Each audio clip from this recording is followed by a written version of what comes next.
Alrighty, today we're going to be talking about learning target 6.4, redox, so oxidation and reduction. This is going to be a double part. You are going to hear it on the video, and you will also hear it in class because it is that challenging and it is that important. So, let's get started. The first thing that we have to talk about with reduction and oxidation, or redox, is the charge of an atom in a compound. So you're going to get asked a question like, calculate the charge for sulfur in barium sulfate. So my pen works now. So first thing we need to do, we need to write out the formula, barium sulfide. This is where this cross and drop also comes into play. Barium charge plus 2. Sulfate charge minus 2, so we know it's a 1-to-1 ratio. So we have barium and SO4. Now what we want the charge of this sulfur. Now when we're looking at this overall, we know that the overall charge is neutral, 0. So for everything else, we're going to look at the periodic table. So we're going to use that for all the ones that we know. So the first thing, barium. We got to figure out the charge on barium. The charge on barium is plus 2. So directly below barium, you're just going to write plus 2. Now, sulfur, that's what we want to find out, so we're not going to look at that at the periodic table. The one we're looking for, don't look on the periodic table. Everything else, you want to look on the periodic table. We come to oxygen. We know that oxygen's charge is -2. So we're going to write a -2 directly below it. Now what do you notice about oxygen? How many oxygens do we have? We have a total of 4 oxygens, so we have to do 4 times -2. So we get that number, and that gives us -8. So now we have 2 charges. We have +2 and -8. So we have plus 2 plus our unknown, our sulfur, minus 8 equals 0. We got that 0 from the charge above. Then we just solve for our question mark. And we know that the sulfur will have to be +6 in this barium sulfide compound.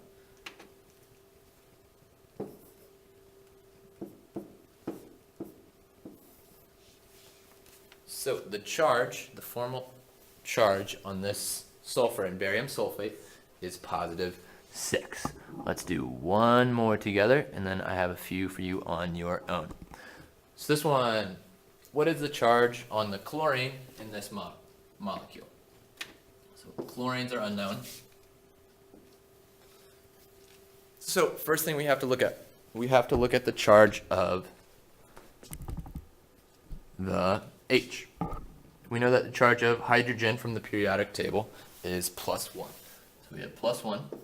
I'm going to make that red. +1. Now we have oxygen. Oxygen is still -2. We have that 3 times, so you can either times it by 3, or if you want, you can write it like this, so that you see that we have 3 -2s, and then add it together. That is fine. So then we're left with +1 plus our unknown, our question mark, -2, -2, -2 equals, our overall charge is 0, so equals 0. So we know that this chlorine atom in this molecule must equal +1 -2, we're at -1, -5. So Cl has a charge of -5, and there is our answer. Sorry, I made a mistake. That's going to be +5, because we want it to cancel out. The way we can check, we plug it in, make sure that it's balanced. 1 plus 5 is 6, minus 2 is 4, minus 2 is 2, minus 2 is 0. So we are good to go. So go ahead and pause it and work on these formal charges on your own.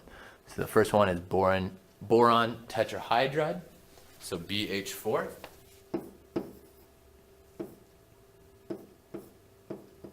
And I'm asking for this one. Next is what is the charge of sulfur and hydrogen sulfate. Now on this one, be very, very careful. Remember that your charge right here is negative. That one's a little bit tricky. So now we have oxidation versus reduction. And there's Mr. Hutchinson. Say hi to Mr. Hutchinson, kids, and Coach Reese. Woo, oxidation. Must have something to do with oxygen? No. Oh, reduction must have something to do with reducing? Yeah. I'm glad. Alrighty, that was Mr. Hutchinson and Coach Reese distracting me. So we were talking about oxidation versus reduction. So with this, you need to remember that Leo the lion says grr. So with Leo, we have LEO. So a loss of electrons is oxidation. And then with grr, we have GER. Gain of electrons is reduction. So that is how you remember which one goes through oxidation and which one goes through reduction. Now, how this looks for a problem is, if we're looking at the top problem, if we do the formal charge of this Al, what is it going to be? It's not bonded with anything, and the charge is right there. So this charge is 0. Now, let's look at it over here. We have 2 of them, and we also have 3 oxygens, aluminum oxide. We have minus 2, minus 2, minus 2. So we have a total of minus 6 right now, and it needs to be plus 6. But we have 2, so we know we can divide that by 2, get plus 3. So in this case, we had Al became Al plus 3 electrons. So in this case, was aluminum oxidized or reduced? So because it lost electrons, we say that it was oxidized. Just remember, Leo says grr.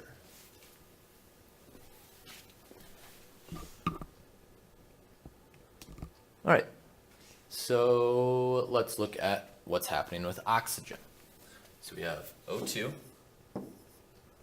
becoming, notice that this charge is minus 2. Let's balance it.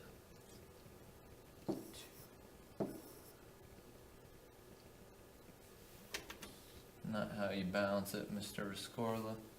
It's been a long day.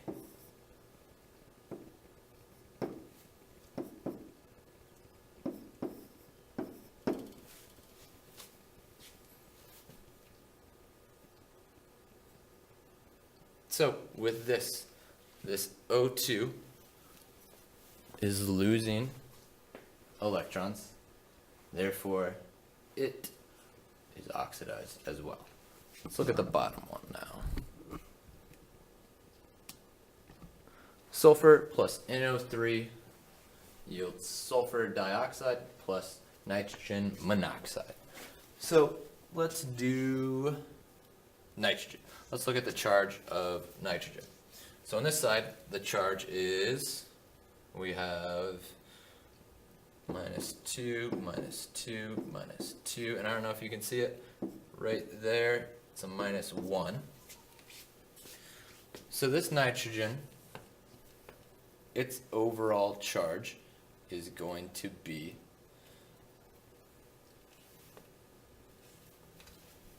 5.